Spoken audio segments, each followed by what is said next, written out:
अस्सलाम वालेकुम dear students. None چې کوم زموږ د کلاس ټاپک ته مونږ بنن په دې کلاس کې دا کلیر کو چې یو کمانډ سره لا یو سټیټمنټ سره به مونږ ملټیپل فولډرز څنګه کریټ کو. صحیح ده.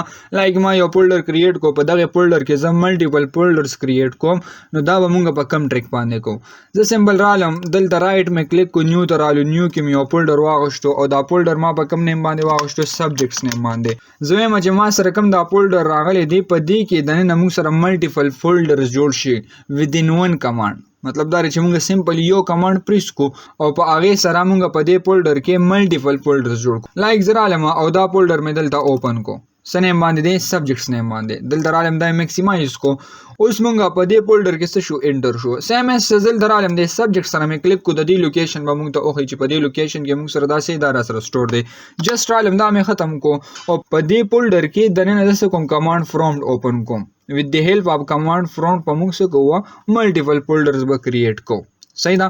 زه سمبل رالم او دلته مې کلیک کو، دا مې ختم کو دلته نه، او دلته مې سمبل رائټ کو سی ام ډي کمانډ پرومپټ چې موږ وایو، ها رالم انټر مې کو، کمانډ پرومپټ موږ سره دلته اوپن شو. صحیح ده. دا سه انټرفیس رالو. اوس موږ چرته یو، موږ سره دا فولډر راغلی دی او په هغه کې څه کمانډ پرومپټ هم اوپن کو. زرالم سمبل دا مې څه کو، دا سایز مې لک شانتي میکسیمایز کو، دا مې رازوم کو. دلته موږ څه کو، یو ډایرکټري و جوړو. سمبل دلته رالم او دلته مې ولیکلو میک ډایرکټري، شارټ کټ یې موږ سره څه دی، ام ډي دی. سمبل رالم کیپټل ام ډي مې ولیکلو. اوس به موږ څه کو، په دې کې به موږ د نن فولډرز نیم لیکو، لکه زه سونه فولډرز جوړوم دا غي نیم به دلته لیکم. لایک زم چې ما د سبجیکټس لپاره څه پکار دی، فولډرز پکار دی، نو ما سره یو سبجیکټس لایک ما میث واغشتو. صحیح ده. سیم اس زل درالم فزکس فولډر مې واغشتو، سیم اس کمپیوټر مې واغشتو.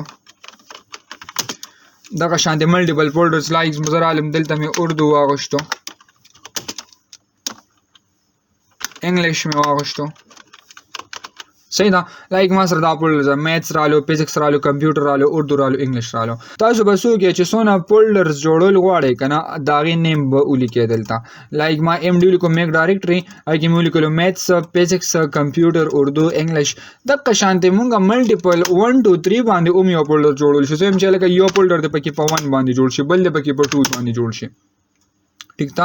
سیم اس څه کله مونږه فولډرز نیم ولیکو، جسٹ را بشو انټر باندې پریس کو. چې کله انټر باندې مونږ پریس کو نو دلته مونږ سره څه شي، فولډرز به بای ډیفالت په خپل کریټ شي. الته مونږ سمبل څه کو، دا فولډرز نیم هم ولیکو، ورته وګوره سمبل مو ولیکلو میث، فزکس، کمپیوټر، اردو، انګلیش 1 2 مو ولیکلو. هم دا شانتي 1 2 رالو، کمپیوټر رالو، انګلیش رالو، میث رالو، فزکس رالو، اور سیم اس مونږ سره بیا سره رالو، اردو را سره رالو. صحیح ده. نو دا مونږ څه کو، یو کمانډ باندې ملټیپل فولډرز جوړ کړل. اوس که زه نور فولډرز جوړول غواړم نو سمبل را بشو ام ډي بولیکو او د ام ډي نه بعد به دا فولډرز نیم ولیکلو. لایک زم چې ما سره دلته یو فولډر پکې بل راشي، د څه په نیم باندې ولیکلو، لایک دلته ولیکلو صرف ساينس ولیکلو. صحیح شو. چې راشو انټر کو دلته نو موږ سره فولډر جوړیږي. چې څونه فولډرز موږ جوړول غواړو دلته به سمبل کمانډ لیکو او فولډر به موږ سره راځي، دا ساينس نیم باندې رالو.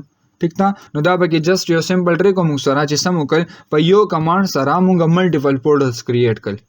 ان شاء الله په نیکسٹ کلاس کې به بیا مونږ یو نیو ټریک کو. والسلام.